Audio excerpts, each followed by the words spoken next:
الحمد للہ رب العالمین والصلاة والسلام علی سید الانبیاء والمرسلین اما بعد فاعوذ باللہ السمیع العلیم من الشیطان الرجیم بسم اللہ الرحمن الرحیم ان الذین فرقوا دینہم وکانوا شیعا لست منہم فی شیء صدق اللہ العظیم وبلغنا رسولہ النبی الکریم الامین بلغ العلا بکمالہ کشف الدجی بجمالہ حسنت جمیع خصالہ صلوا علیہ وآلہ یا صاحب الجمال ویا سید البشر من وجہک المنیر لقد نور القمر لا يمکن الثناء کما کان حقہ بعد از خدا بزرگ توئی قصہ مختصر۔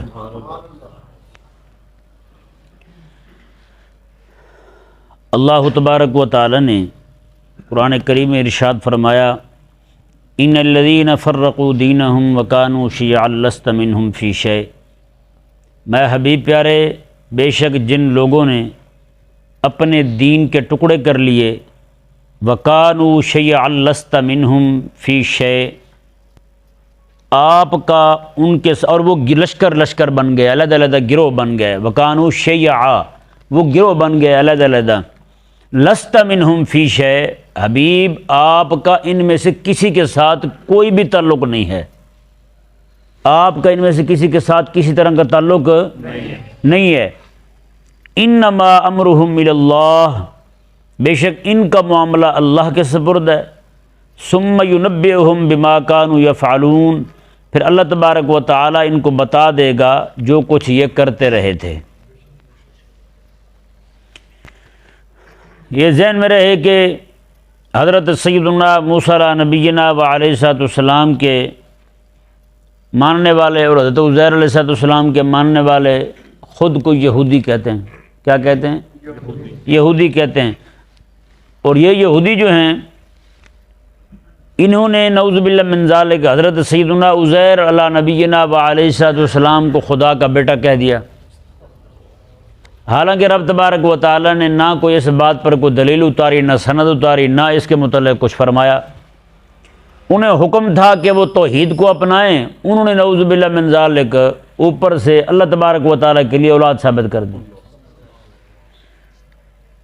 پھر حضرت سیدنا عیسیٰ علیہ نبینا و علیہ السلام تشریف لائے تو یہودی ان کے مخالف ہو گئے۔ ان سے پہلے بھی آنے والے انبیاء کرام علیہ السلام میں سے بہت بڑی تعداد کو یہ یہودی شہید کر چکے تھے۔ حضرت عیسیٰ علیہ السلام آئے تو انہیں شہید کرنے لگ پڑے، ان کے پیچھے چڑھ گئے، ان کی دعوت کے دشمن بن گئے، لوگوں کو ان کے قریب نہ آنے دیتے، یہاں تک کہ ایک دن حضرت عیسیٰ علیہ السلام کو شہید کرنے کے لیے جب پہنچے تو اللہ تبارک و تعالی نے اپنی خفیہ تدبیر فرمائی، انہی کے بندے پر اللہ تبارک و تعالی نے عیسیٰ علیہ السلام کی شب ڈال دی۔ ان کو بندہ انہی کا تھا، لگا انہیں کہ یہ عیسیٰ علیہ السلام ہے، انہوں نے اپنے بندے کو لٹکا دیا اور عیسیٰ علیہ السلام کو رب تبارک و تعالی نے آسمانوں کی طرف بلند فرما لیا۔ ہیں جی، حضرت سیدنا عیسیٰ علیہ السلام جب تشریف لائے تو ان کے ماننے والے جو ہیں وہ نصارہ کہلائے، ہیں جی، من انصاری اللہ، میرے مددگار کون ہیں اللہ تبارک و تعالیٰ کی راہ میں، ہیں جو جنہوں نے کہا تھا کہ ہم آپ کے مددگار ہیں وہ سارے کے سارے نصرانی کہلائے۔ اب نصرانیوں نے کیا کیا؟ عیسیٰ علیہ السلام کی محبت میں غلو کیا تو انہوں نے عیسیٰ علیہ السلام کو خدا کہہ دیا۔ عیسیٰ علیہ السلام کو ان میں بھی کئی فرقے تھے، کئی یہ کہتے تھے کہ عیسیٰ علیہ السلام خدا ہیں، کئی کہتے تھے خدا کے بیٹے ہیں، کئی کہتے تھے تین میں تین خدا ہیں، ان تین میں سے ایک حضرت عیسیٰ علیہ السلام ہے، تین خدا ہیں۔ اب یہاں پہ بھی دو فرقے ہو گئے ان کے، ایک وہ کہتے تھے کہ حضرت جبریل علیہ السلام، عیسیٰ علیہ السلام اور اللہ تعالیٰ یہ تین خدا ہیں، ایک کہتے نہیں جی ایک اللہ تبارک و تعالیٰ اور حضرت مریم اور حضرت عیسیٰ علیہ السلام یہ تین خدا ہیں۔ یہ ان کے فرقے تھے، تو انہوں نے فرقے بنا لیے۔ اب یہودی جو ہے وہ عیسیٰ علیہ السلام کا منکر ہے، عیسیٰ علیہ السلام کا جانی دشمن ہے۔ نصرانی جو ہے وہ جناب یہودی بھی مشرک ہوا عزیر علیہ السلام کو رب کا بیٹا مان کر، نصرانی مشرک ہوا عیسیٰ علیہ السلام کو رب کا بیٹا مان کر اور خدا مان کر، اور حضرت مریم رضی اللہ تعالی عنہا کو خدا کہہ کر، ہیں جی، انہیں خدا مان کے وہ بھی مشرک ہوا، وہ بھی بے دین ہوا۔ یہ دونوں طرح کے لوگ جو ہیں اب پھر دیکھیں یہ دونوں طبقے، یہودی جو ہے وہ حضرت عیسیٰ علیہ السلام تک ان کا دشمن ہے جی، ان کی نبوت کا، اور نعوذ باللہ من ذالک عیسیٰ علیہ السلام کو مسلمان بھی نہیں مانتا یہودی، اندازہ لگائیں۔ اور ہے نصرانی، یہ میرے آقا علیہ السلام کے دشمن ہے، یہودی بھی دشمن ہے آقا علیہ السلام کے۔ جیسے یہودیوں نے رات دن کوشش کی آقا علیہ السلام کے خلاف، پروپیگنڈے کیے، سارا کچھ کیا۔ ایک بار آقا علیہ السلام کو بلا کر لے گئے اپنے ہاں کوئی بات کرنے کے لیے، آپ سے بات کرنا چاہتے ہیں۔ وہاں جب گئے تو ان کا ایک بہت بڑا یہودی تھا، وہ ذلیل چھت کے اوپر، انہوں نے آقا علیہ السلام کو دیوار کی چھاؤں میں بٹھایا، وہیں حضور تشریف فرما تھے۔ اوپر سے وہ بہت بڑی چٹان پھینکنے لگے آقا علیہ السلام پر۔ ادھر جبریل امین علیہ السلام نے آقا علیہ السلام کو عرض کیا، حضور اٹھ کے ادھر ہوئے ہی ہیں، ساتھ ہی چٹان نیچے آ پڑی۔ بتائیں، آقا علیہ السلام کو زہریلا گوشت کھلانے والے یہ یہودی ہیں، انہی کی عورت تھی جس نے زہریلا گوشت کھلایا تھا آقا علیہ السلام کو، ہیں جی۔ انہی میں سے کچھ لوگ تھے جو آقا غزوہ تبوک سے واپسی پر آقا علیہ السلام ایک پہاڑی سے وہی فرما دی رب تبارک و تعالیٰ نے کہ ابھی پیارے اس طرح کر کے آپ پر حملہ کرنے لگے ہیں، آپ ذرا دیکھیں، دیکھ بھال کریں۔ صحابہ کرام علیہ مردوان کو آقا علیہ السلام نے فرمایا باقی سارے نیچے ہو کے چلیں۔ کچھ ایک دو صحابی ہیں، ایک آقا علیہ السلام کی سواری کو آگے سے لے کے چل رہے ہیں، ایک پیچھے سے اسے جناب چلا رہے ہیں، یہ دو بندے آقا علیہ السلام، باقی سارے نیچے جائیں۔ لیکن کوئی 10-12 بندے جو ہے نا منہ پہ کپڑے لپیٹ کر اپنی سواریوں پر سوار، وہ ایک دم جناب پیچھے چڑھے آقا علیہ السلام۔ ان کا ارادہ یہ تھا کہ آقا علیہ السلام کو پہاڑی کے اوپر سے اس طرح کر کے دھکا دے دیا جائے، اس طرح کر کے آقا علیہ السلام کو شہید کر دیا جائے، ہیں جی۔ یہ فرقوں میں پڑے ہوئے لوگ رب تعالیٰ کے نبیوں کو کیسے دشمن بنتے ہیں۔ آج بھی دیکھ لیں آپ، فرقوں میں بٹے ہوئے لوگ جو نا رب تبارک و تعالیٰ کے حبیب کریم علیہ السلام پر نازل ہونے والی شریعت کے دشمن ہیں جی۔ اپنی جماعتی تفریق بندی میں رہ کرنا جی، ہے شریعت حضور کی، لیکن اسے جناب صرف اس لیے اسے جھوٹا کہہ رہے ہیں کہ اسے انہوں نے نہیں اپنایا، دوسری جماعت نے اپنا رکھا ہے، اس لیے اسے جھوٹا کہہ رہے ہیں۔ ہے وہ عمل آقا علیہ السلام سے ثابت، لیکن اسی پیارے آقا علیہ السلام سے ثابت شدہ عمل کو یہ اسے جھوٹا کہہ رہے ہیں۔ بتائیں، صرف جماعتی افتراق کی وجہ سے، گروہی انتشار کی وجہ سے۔ اور یار کم از کم یہ دیکھو، تمہارا آپسی اناد ہے، آپسی دشمنی ہے، جو عمل میرے کریم آقا علیہ السلام سے ثابت ہے وہ کم از کم اپنی دشمنی کی وجہ سے اسے تو جھوٹا نہ کہو۔ قریب سمجھ آ رہا مسئلہ؟ اور کتنی ساری احادیث کریمہ ہیں وہ جناب ایک دوسرے کے ساتھ اناد کی وجہ سے جھوٹا کہہ رہے ہیں۔ اور اسی طرح کر کے اس امت میں پھر ایک گروہ کھڑا ہوا ہیں جی، جو جناب حب اہل بیت کا جناب بڑا دعوے دار تھا۔ انہوں نے پھر یہاں تک کہہ دیا کہ حضرت مولا علی رضی اللہ تعالیٰ عنہ جو ہیں ان کے لیے نبوت کا فیصلہ کیا تھا رب تبارک و تعالیٰ نے۔ حضرت جبریل امین علیہ السلام آئے رسول اللہ علیہ السلام سے پوچھنے کے لیے کہ علی کہاں ہیں، میں نبوت دینے آیا ہوں، تو آقا علیہ السلام نے ان سے نبوت ہی چھین لی۔ بتائیں، پھر اسی گروہ کے نزدیک جو ہے نا ابو طالب کو بھی نبی ہیں، پھر ابو طالب کو بھی نبی کہتے ہیں۔ اچھا، ابو طالب کو نبی کہتے ہیں اور حضرت علی رضی اللہ تعالیٰ عنہ کو خدا کہتے ہیں۔ باپ نبی ہے، بیٹا خدا ہے، عجیب احمق لوگ ہیں۔ تو یہ ان لوگوں نے دین کو ٹکڑے ٹکڑے کر دیا، دین کو بانٹ لیا انہوں نے۔ اچھا پھر آپ ذرا آگے مزید دیکھیں، موجودہ دور کے اندر تو گروہ بن گئے۔ ایک گروہ وہ بن گیا جیسے ہم ہیں مولوی، ہم کہتے ہیں اکثریت کو پوچھیں نا بھی آپ ہاں بھی سیاسی ہیں، وہ کہتے ہیں میں سیاسی نہیں ہوں۔ مولوی کیا کہتے ہیں؟ میں سیاسی نہیں ہوں۔ اور وہ جمہورے جو ہیں ان سے پوچھے تھے، وہ کہتے ہیں میں مذہبی نہیں ہوں۔ نعوذ باللہ من ذالک، یہ اندازہ لگائیں آپ، یہ میں حقیقت والی بات ہے، یہ ان کے نزدیک مذہب اسلام کو کہتے ہیں، حالانکہ مذہب اسلام نہیں، اسلام دین ہے، دین اسلام ہے ہمارا۔ یہ مذہب کو، اسلام کو مذہب کہتے ہیں۔ جب اسلام کو مذہب کہا انہوں نے تو پھر انہوں نے یہ کہا کہ میں مذہبی نہیں ہوں۔ تو کیا مطلب ہے یار، کہاں گئی بات؟ ذرا غور تو کریں اس پر۔ جب یہ اپنے منہ سے کہہ رہے ہوتے ہیں بھی ہم سیاسی غیر مذہبی ہیں، یعنی ہم مذہبی نہیں ہیں، تو کیا مطلب ہے اس کا؟ تو مذہب تو ان کے نزدیک اسلام ہے، اپنے آپ کو کہہ رہا میں مسلمان نہیں ہوں۔ اور کافر کس کو کہتے ہیں؟ کافر کے سر پہ سینگ لگے ہوتے ہیں، یعنی کھڑا ہو کے کہہ رہا ہے میرے دین کے ساتھ تعلق نہیں ہے، میں مذہبی نہیں ہوں بھائی، میں مذہبی نہیں ہوں۔ کیا مطلب ہے اس کا یار؟ مسلمان نہیں ہے تو، کلمہ نہیں پڑھتا تو، وہ دعویٰ تو کرتا ہے اگرچہ نہیں ہے تو، دعویٰ تو ہے تیرا، لیکن پھر یہ کیا ہے جو تو کہہ رہا ہے کہ میں مذہبی نہیں ہوں؟ تو یہ ذہن میں رہے مسئلہ بھی، یہ بھی فرقے ہیں، یہ بھی فرقے بن چکے ہیں۔ ان کا فرقہ جو نا یہ سارے چاہے الگ نیچے سارے کے سارے الگ ہیں، لیکن حقیقت کے اندر یہ جتنے جمہور ہیں ان سب کا نظریہ جو ہے نا وہ لبرلزم ہے، وہ سیکولرزم ہے۔ لبرل سیکولر ہیں، اور یہ ذہن میں رہے لبرل سیکولر جو ہے یہ بھی ایک طبقہ ہے، یہ بھی ایک فرقہ ہے، اور بہت بڑا فرقہ ہے یہ۔ لیکن عجیب بات ہے کہ ہم جو ہے ہمارے مولوی جو ہیں ان کے خلاف ان کی زبان نہیں کھلتی، ان کو فرقہ قرار نہیں دیتے، کیوں کہ ان کے اپنے مفادات وابستہ ہیں۔ اور پھر آپ پیروں کو دیکھ لیں، اور پیر جو ہیں وہ 4 پیر ایک جماعت کے ساتھ ہیں، 4 دوسری کے ساتھ ہیں، 4 تیسری کے ساتھ ہیں، اور یہ مذہب کا تڑکا لگاتے ہیں۔ یہ مذہب کا کیا لگاتے ہیں؟ تڑکا لگاتے ہیں۔ وہ کہتے ہیں یار میں جھوٹا ہوتا پیر نور الحق میرے ساتھ ہوتا، میں جھوٹا ہوتا تو گھوڑے والا پیر میرے ساتھ ہوتا، اور میں جھوٹا ہوتا تو شرک پور والا پیر میرے ساتھ ہوتا ہیں۔ یہ صرف تڑکا لگاتے ہیں اور کچھ بھی نہیں ہے۔ جیسے اس نے کہا تھا نا تقریر کرتے ہوئے عمران کے کان میں، اس نے کہا ذرا مذہب کو بھی ٹچ دے لے، یہ ٹچ ہے اور کچھ بھی نہیں ہے۔ یہ پیر سارے بطور ٹچ کے پڑے ہوئے ہیں۔ یہ آپ ایسے دیکھ لیں کہ پوری دیگ جو ہے نا وہ کتے کے گوشت کی بنی ہوئی ہے، اس کے اندر دم جو ہے وہ بکری کی ہے۔ دم کس کی ہے؟ بکری کی ہے۔ عوام ساری خوش ہے، وہ کہتے ہیں یار کتا پکا ہوا ہے، کہتے ہیں یار بکری کی دم تو ہے نا اس میں، ہیں ہاں بکری کی پوچھل ہے اس میں، آپ کیوں کہہ رہے ہیں؟ پوری جماعت بے دینوں کی ہے، پوری جماعت خود منہ سے کہہ رہے ہیں ہم مذہبی نہیں ہیں۔ جب بھی تمہارا دعویٰ ہے تم مذہبی نہیں ہو، تو پھر ایسی باتیں کیوں کرتے ہو تم؟ پھر ٹچ کیوں دیتے ہو؟ پیر رکھے ہوئے ہیں تم نے، وہ پیر دم چھلے بنے ہوئے ہیں ان کے، پیر دم کے طور پہ رکھے ہوئے انہوں نے، لوگوں کو دکھانے کے لیے یار دیکھو ہم تو بڑے عاشق رسول ہیں، دیکھو یہ پیر ہمارے پاس ہے۔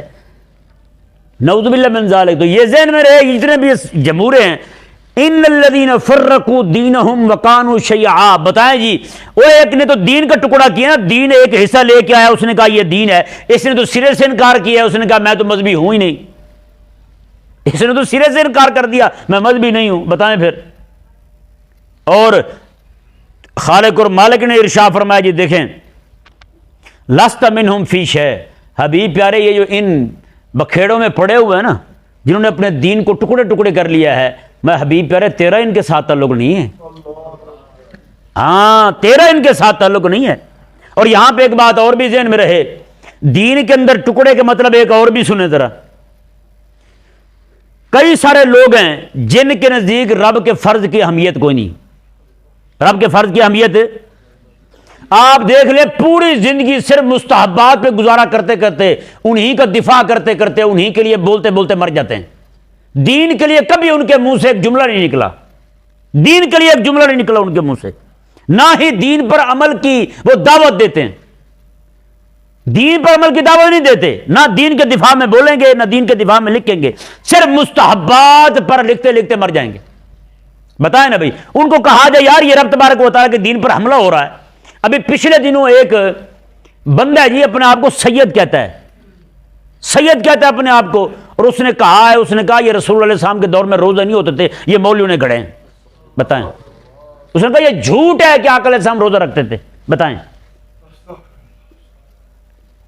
میں پوچھتا ہوں یہ مولویوں سے جتنے بھی سارے بیٹھے ہوئے نا چبوتروں میں، اور بیٹھ کے اچھل کود کر کے باندروں کی طرح باہر آتے ہیں چھوٹی چھوٹی بات پر، ان سے ہم پوچھتے ہیں ذرا بتائیں یار یہ کیا لگتا ہے آپ کا کہ آپ میں سے کسی کا کلپ نہیں آیا ہے اس کے بارے میں؟ کسی میں سے آپ میں سے کسی کا فتویٰ نہیں آیا ہے اس کے بارے میں؟ بتائیں یار روزہ رکھنا یہ رب تبارک و تعالیٰ کا فرض ہے یا نہیں؟ رب کے فرض کو اس نے جھوٹ کہہ دیا۔ اب روزے کو جھوٹ کہنا تو یہ تو قرآن کو جھوٹ کہنا ہے بھائی۔ آقا علیہ السلام روزے رکھتے تھے، حضرت اماں پاک فرماتی ہیں آقا علیہ السلام اتنے روزے رکھتے تھے ہمیں لگتا تھا اب حضور روزہ چھوڑیں گے ہی نہیں۔ بتائیں، بخاری میں حدیث پاک ہے آقا علیہ السلام 100 میں وصال رکھا کرتے تھے۔ 100 میں وصال کیا ہے؟ 100 میں وصال یہ ہے آقا علیہ السلام نے صبح کے وقت روزہ رکھا، شام کو روزہ نہیں کھولا، شام کو پھر روزہ چل رہا ہے، صبح کو پھر روزہ چل رہا ہے، شام کو پھر روزہ کھولا نہیں، روزہ کھولا ہی نہیں۔ حضور کے صحابہ نے دیکھا کہ آقا علیہ السلام اتنے لمبے روزے رکھ رہے ہیں، انہوں نے بھی شروع کر دیے۔ اب کئی کمزور ہو گئے، کئی گھروں میں پڑے ہیں، کئی جناب دیوار کو پکڑ کے مس سے پہنچ رہے ہیں۔ آقا علیہ السلام میں تمہیں کیا ہوا؟ انہوں نے کہا یا رسول اللہ آپ کو دیکھا ہم نے آپ 100 میں وصال رکھ رہے ہیں، ہم نے بھی شروع کر دیا۔ آقا علیہ السلام میں تمہیں کس نے کہا ہے؟ انا ابیت عند ربی ویطعمنی ویسقینی، میں تو رات اپنے رب کے پاس گزارتا ہوں، میرا رب مجھے کھلاتا بھی ہے پلاتا بھی ہے۔ اندازہ لگا وہ کھلانا پلانا کیا تھا؟ وہ رب تبارک و تعالیٰ کے ساتھ باتیں تھیں۔ ہیں فرمایا کہ جسے رب تعالیٰ کی بارگاہ کا قرب مل جائے اسے پھر ان چیزوں کی حاجت نہیں رہتی ہے. تو میرے آقا علیہ السلام نے میں تمہیں کس نے کہا ہے تم بھی روزہ شروع کر دو؟ ہیں بتائیں نا یار. بخاری میں حدیث پاک کئی مقامات پر یہ موجود ہے, یہی حدیث پاک. تو آقا علیہ السلام سے اتنے سارا تواتر کے ساتھ ثابت ہے. آج 1400 سال سے زائد عرصہ ہو چکا, پوری امت روزے رکھ رہی ہے, ایک بے دین کو سمجھ آیا کہ روزہ ہے ہی نہیں. ہیں جی مدینہ منورہ میں ایک غالب بن لادن نام کا بندہ مجھے ملا, غالب نام کا بندہ مجھے ملا, سفید جناب اس کے بال ہو چکے, داڑھی تو تھی نہیں, منڈوائی تھی اس نے مجھے دیکھتے ہی پہلے لفظ اس نے یہی کہا, اس نے کہا یہ داڑھی آپ نے رکھی ہوئی یہ تو رسول اللہ علیہ السلام سے ثابت ہی نہیں. اندازہ لگائیں. کہنے لگا یہ جھوٹ ہے کہ آقا علیہ السلام نے داڑھی رکھی ہوئی تھی. کہتا ہے اگر رکھی ہوئی, اگر آپ کہتے ہیں یہ سچ ہے تو پھر بندہ دکھائیں, کوئی بندہ بتایا مجھے جس نے دیکھی ہو رسول اللہ کی داڑھی. پھر کہنے لگا کہ آقا علیہ السلام کی تم کہتے ہو بیٹیاں تھیں, ایک بیٹی بھی نہیں تھی حضور کی. میں نے جب قرآن کی آیت پڑھی اس کے سامنے تو وہ آدھی آیت پڑھے آگے جائے نا, میں نے اسے پکڑا, میں نے کہا آگے بھی پڑھ. ہیں جی پھر اس طرح کر کے آقا علیہ السلام کے ازواج مطہرات کے بارے میں کہا اس نے, وہ بھی کہتا جھوٹ ہے, نہیں تھی آقا علیہ السلام نے اتنا نکاح نہیں کیے تھے, صرف ایک بیوی تھی حضور کی. بھائی اتنے یہ جو دین کے بنیادوں پر حملے ہو رہے ہیں اس پر بھی بولو گے آپ تو چھوٹی چھوٹی چیزوں کو لے کے بیٹھ گئے ہو. ہیں یہ تو یہ فرقہ نہیں ہے تو اور کیا ہے؟ آپ نے الگ جماعت بنا لی ہے. میں نے صرف اسی پہ بولنا ہے اور کسی پہ نہیں بولنا, صرف چھوٹی چھوٹی باتوں پہ لڑنا میں نے, اور دین کے اصول پر حملہ ہوتے رہے میں نے نہیں بولنا, رب کے قرآن کو کوئی جھوٹا کہتے رہے میں نے نہیں بولنا.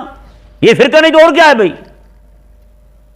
خدا کے لیے باز آ جائے, بندہ مومن جو ہوتا ہے نا, رب تبارک و تعالیٰ کے ایک ایک حکم پہ پیرا دیتا ہے. جیسے ایک ایک حکم کو ماننا لازم ہے نا ہم پر, ایک ایک حکم کو ماننا فرض ہے, اسی طرح کر کے ایک ایک رب تبارک و تعالیٰ کے حکم پر پہرا دینا بھی فرض ہے. اور رب تبارک و تعالیٰ نے کیا ارشاد فرمایا, ان الذین فرقوا دینہم وکانوا شیعا لست منہم فی شیء. میں حبیب پیارے جنہوں نے اپنے دین کے ٹکڑے کر لیے نا, ٹوٹے کر لیے ہیں, حبیب پیارے گروہ بن گیا, اپنے لشکر بنا رہی ہے, لست منہم فی شیء. حبیب پیارے آپ کا ان کے ساتھ تعلق نہیں ہے.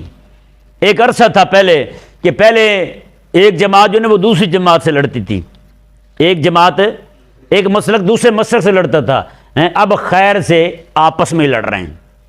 پہلے ایک دوسرے کو کافر مشرک کہتے تھے, اب آپس میں ایک دوسرے کو کہہ رہے ہیں. اب گھر میں بیٹھے ہوئے یہ بھی مشرک ہے وہ بھی کافر ہے, یہ بھی کافر ہے یہ بھی مشرک ہے, آپس میں گھر میں بیٹھے کہہ رہے ہیں. اور میں ایک دن کو 4 مولوی میرے پاس آئے ہوئے تھے, میں نے کہا یار مجھے تو لگتا ہے میں صرف کافروں کے نزدیک مسلمان ہوں, مسلمانوں کے نزدیک مسلمان نہیں ہوں.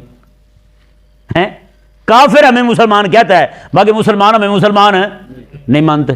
بتائیں خالق اور مالک نے کیا ارشاد فرمایا, لست منہم فی شیء. حبیب آپ کا ان کے ساتھ کوئی تعلق نہیں ہے. انما امرہم, اب تنبیہ ہو رہی ہے, دھمکی دی جا رہی ہے بندے کو, وعید ہے رب تبارک و تعالیٰ کی طرف سے. انما امرہم الی اللہ, میں حبیب پیارے ان کا معاملہ اللہ کے سپرد ہے. ثم ینبئہم بما کانوا یفعلون, پھر اللہ بتائے گا ان کو. بتانے سے مراد یہ نہیں ہے کہ اللہ تعالیٰ قیامت میں بتائے گا یہ تم نے کیا تھا ٹھیک ہے جاؤ پھر, نہ جس طرح کہتے ہیں نا بچہ غلط کام کرے میں تینوں دسداں کا مطلب یہ نہیں ہوتا اسے پتہ نہیں ہے کہ اس نے کیا کام کیا, پتہ تو ہوتا ہے اسے, وہ بھی سمجھ جاتا ہے. یہ جو دسنا ہے نا یہ عام دسنا یہ نہیں ہے, یہ زبان کے ساتھ دسنا نہیں ہوگا, یہ کسی اور کے ساتھ ہی ہوگا. یہ سلیپر چلیں گے یا پھر ڈنڈے چلیں گے, سمجھیے ہے مسئلہ. تو یہ رب تبارک و تعالیٰ نے فرمایا ثم ینبئہم بما کانوا یفعلون, رب تبارک و تعالیٰ نے بتا دے گا یہ کیا کرتے رہے تھے. یہ بتانا ایسے بتانا نہیں ہے, یہ بہت بڑی وعید ہے جی. اللہ تبارک و تعالیٰ ہم سب کو سمجھنے کی توفیق عطا فرمائے.